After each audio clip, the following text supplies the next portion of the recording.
नमस्कार, आप देख रहे हैं देश का number 1 news channel TV9। Bharatvarsh महायुद्ध के 79 दिन हो चुके हैं और ऐसा लग रहा है कि ये जंग आने वाले कई दिनों तक चलती रहेगी। रूस ने अमेरिका को लेकर एक बयान दिया है कि अगर अमेरिका ने एक और वॉर फ्रंट खोला तो ये अमेरिका के लिए बड़ी मुसीबत हो जाएगी। वहीं अब पुतिन की नजरें फिनलैंड को लेकर भी टेढ़ी होती जा रही हैं। क्या नाटो का विस्तार होगा? क्या ये युद्ध आगे बढ़ेगा और इसका दायरा भी बढ़ेगा? इन तमाम पहलुओं पर बातचीत करेंगे। नमस्कार, मैं हूं आपके साथ रवि मिश्रा। इस बुलेटिन में मेरे साथ मेरी सहयोगी पूर्णिमा और अंकिता भी मौजूद हैं और लोअर स्टूडियो में मेरे साथ विवेक मौजूद हैं। चलेंगे उनके पास भी, लेकिन शुरुआत करेंगे इस वक्त की बड़ी खबर के साथ। रूस का यूक्रेनी सैन्य काफिले पर ताबड़तोड़ अटैक। तरीके से रशिया इस बात की धमकी अमेरिका और नाटो कंट्रीज को दे रहा है कि बार बार यूक्रेन को ना उकसाया जाए, नहीं तो खतरा परमाणु हमले का भी होगा। और रशिया की ओर से परमाणु अटैक की जो धमकी दी जा रही है, इसको कम से कम हल्के में तो नहीं लिया जा सकता। इसी पर डिस्कशन करेंगे। हमारे साथ स्टूडियो में तमाम गेस्ट मौजूद हैं। मेजर जनरल संजन सोई सर मौजूद है, बहुत बहुत स्वागत है सर आपका। एयर वाइस मार्शल है ओपी तिवारी जी, बहुत बहुत स्वागत है सर आपका। इसके अलावा प्रोफेसर विकास नारायण उपाध्याय जी भी मौजूद हैं, फॉरेन एक्सपर्ट हैं सर, आपका भी बहुत बहुत स्वागत। इसके अलावा मेजर मोहम्मद अली शाह जी भी हैं, बहुत बहुत स्वागत है सर आपका भी। सर, माना जा रहा है कि पुतिन हार मानने वाले नहीं है और इसीलिए रूस की तरफ से आक्रामक धमकियां लगातार दी जा रही हैं। मेजर शाह, इतना तो तय है कि पुतिन ये समझ के सोच के बैठे हैं फुल प्रूफ प्लानिंग के साथ कि करना क्या है, और उसमें खास तौर से अगर नेटो के एक्सपेंशन का जिक्र हो रहा है और रूसोफोबिया का जिक्र रूस कर रहा है, पुतिन कर रहा है। पश्चिमी देशों को लेकर नाराजगी हर बीतते दिन के साथ पुतिन की बढ़ तो रही है, ये तो क्लियर है। जी हाँ, ये बढ़ रही है और ये नाराजगी थी पहले से, खुंदक काफी टाइम से दिल में थी, उतर रही है अब। और इसमें यह है कि जैसे कि रवि भाई ने पूछा कि क्या अब ये रूस फिनलैंड की तरफ आग उठा के देख पाएगा, भाई उनमें इतनी हिम्मत नहीं होगी, स्टैमिना खत्म हो जाएगी उनकी। लड़ते आप किसी को लड़ा दो, खत्म कर दो उसको, उसके बाद बोलो दोबारा लड़ो सेकंड राउंड, नहीं लड़ पाएगा। सेकंड राउंड लड़ने की हिम्मत नहीं होगी। आप एक कुश्ती, एक तैराक को देख लो। मतलब आप ये कह रहे हैं कि अगर फिनलैंड नेटो के लिए जाता भी है तो रूस कुछ नहीं करेगा? नहीं, कुछ नहीं कर पाएगा। कुछ नहीं करना चाहेगा, लेकिन उनमें इतनी हिम्मत नहीं होगी ना। पूरी एनर्जी तो लगा दी उन्होंने, दम लगा दिया यूक्रेन पे।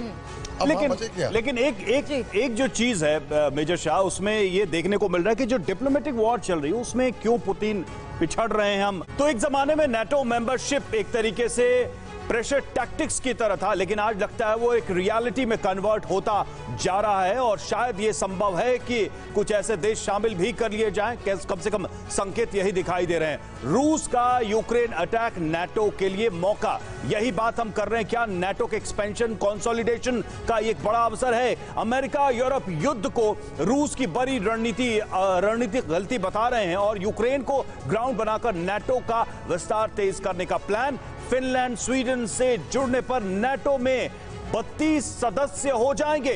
रूस के हमले की वजह से पश्चिमी देशों की एकजुटता बढ़ी है नाटो पर। फिनलैंड के रुख का व्हाइट हाउस ने स्वागत किया। यूएस ऑफिसर लगातार फिनलैंड स्वीडन के नेताओं से मुलाकात कर रहे हैं। नाटो में एप्लीकेशन से पहले ही सुरक्षा बढ़ाने पर काम शुरू हो चुका है। स्वीडन और फिनलैंड की सिक्योरिटी गारंटी पर बात हो रही है। रूस को बड़ा खतरा बताकर नाटो को मजबूत करने का अभियान चलाया जा रहा है। मेजर शाह, जो पुतिन जिस बात से डर रहे थे वही हो रहा है। वो चाहते थे कि नाटो ना बढ़े, नाटो बढ़ रहा है। वो चाहते थे कि नाटो कंसोलिडेट ना हो रहा है। वो चाहते थे कि नाटो के हथियार कम हो, वो बढ़ रहे हैं। बिल्कुल रवि भाई, देखिए बात ऐसी है, हमारे सारे ख्यालात सच निकलते हैं, इससे ये बात साबित हो रही है। हमें अच्छे ख्यालात भी है, बुरे ख्यालात भी। आप क्लब की मेंबरशिप लेते हैं, क्लब की मेंबरशिप से आपको क्या फायदा? स्विमिंग पूल फैसिलिटी मिलेगी, स्क्वॉश खेल पाएंगे, हैं? उसी तरीके से आप उनको एक सब्सक्रिप्शन भी देंगे, आप एक मंथली फी भी देंगे। उसी तरीके से अब आप नेटो की मेंबरशिप ले रहे हैं। आप फायदा क्या है? पूरे नेटो राष्ट्र आपकी सुरक्षा करेंगे, इकट्ठा हो जाएंगे, आप पे कोई आज उठा के देख नहीं पाएगा। तो वो ही चीज हो रही है यहाँ पे। आप हर कोई चाह रहा है ये सही मौका है, फिनलैंड ने कहा भाई यही मौका है, मार लो चौका। हर कोई आएगा, अपनी सबसे नेशनल इंटरेस्ट पहले आते हैं, ठीक, तो वही कर रहे हैं लोग। मेजर शाह, चीन को लेकर एक बड़ा क्वेश्चन हमेशा से रहा है कि क्या चीन की स्थिति वही है जो अमेरिका की है, यानी कि वॉर वो भी अफोर्ड नहीं कर सकता, उसके बिजनेस इंटरेस्ट इतने ज्यादा है। तो फिर ये सारी जो चीजें हैं, क्या चीन सिर्फ एक जेस्चर, एक पोस्चर दे रहा है उन देशों को जो उसके आसपास? देखिए, चीन की हमेशा ये रणनीति रही है कि बिना लड़े ही आप युद्ध को जीत जाएं, to win war without fighting. तो वो हथियार के साथ लड़ना कम पसंद करेगा। वो खेलेगा क्या? Psychological warfare, information warfare, biological warfare, cyber warfare, हर तरीके के अलग वॉरफेयर खेलेगा।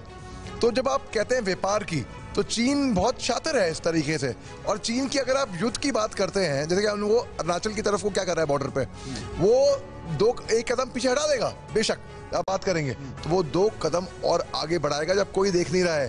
अब आप देखिए, वो अफोर्ड नहीं कर सकता वो अकेले, वो अफोर्ड कर सकता है, अभी भी वो ताइवान पे हमला कर सकता है, लेकिन करेगा नहीं। इसके पीछे वजह है क्योंकि चीन खुद ताजुब हो गया है ये देख के कि रूस जैसा इतना बड़ा राष्ट्र है और यूक्रेन इतना लंबा। बिल्कुल। और मेजर शाह, बिल्कुल उसी तरीके से जिस तरीके से रशिया को यूक्रेन पूरी तरीके से नहीं चाहिए था, बल्कि एसेट चाहिए थे, वहां पे अपना पपेट बिठाना था। और यही लगभग स्थिति चाइना और ताइवान की भी है। और ये तो इतिहास रहा है पिछले 20 सालों में कि एक्टिव वार चाइना की ओर से कभी नहीं लड़ी गई डायरेक्टली। तो ये बात लगभग ये हर तरफ मानी जा रही है पूरी दुनिया में मेजर शाह कि अमेरिका अपने एम्यूनिशन के मार्केट को एक्सपैंड कर रहा है। लेकिन जो यूएस के कांग्रेसमैन भी हैं, कई सारे हैं, उन्होंने भी ये आरोप लगाए थे कि बाइडेन और उनका नेक्सस जो है ऐसी कंपनियों के साथ बहुत गहरा है, खानदानी रिश्ता है। क्या ये बाइडेन की एंट्री ने एक नई स्ट्रैटेजी को जन्म दिया है? इस वॉर के पीछे बाइडेन का अमेरिका में आना क्या बहुत बड़ा कारण है? नहीं, केवल एक कारण नहीं है वो। ये युद्ध फिर भी होती नहीं, कई ऐसे घराने हैं जिन्होंने इनको इलेक्शन में सपोर्ट किया, अब रीपे की बारी है। क्या ये ऐसी स्थिति तो नहीं है जिसकी वजह एक देश बलि चढ़ रहा है? नहीं, वो भी जरूरी नहीं है, वो बात भी जरूरी नहीं है कि ऐसा भी हो सकता है ये एंगल। दरअसल बात, अब अमेरिका ने तो बलि का बकरा बनाया है यूक्रेन को, ये बात, इसमें तो कोई क्लियर बात है। मगर ये बात नहीं है कि क्योंकि वो खानदानों ने सपोर्ट किया इनको इलेक्शन में, तो उन्होंने कहा कि ठीक है रीपे का टाइम आया। कुछ आप कहना चाह रहे हैं, आगे आप एक कमेंट देना चाह रहे थे। ये आपने ठीक कहा। तो कवरेज लगातार जारी है। मेहमान हमारे साथ मौजूद थे, बहुत बहुत शुक्रिया सर आप सबका ज्वाइन इन करने के लिए। वर्ल्ड कवरेज के लिए आप लगातार देखते रहिए TV9 भारतवर्ष।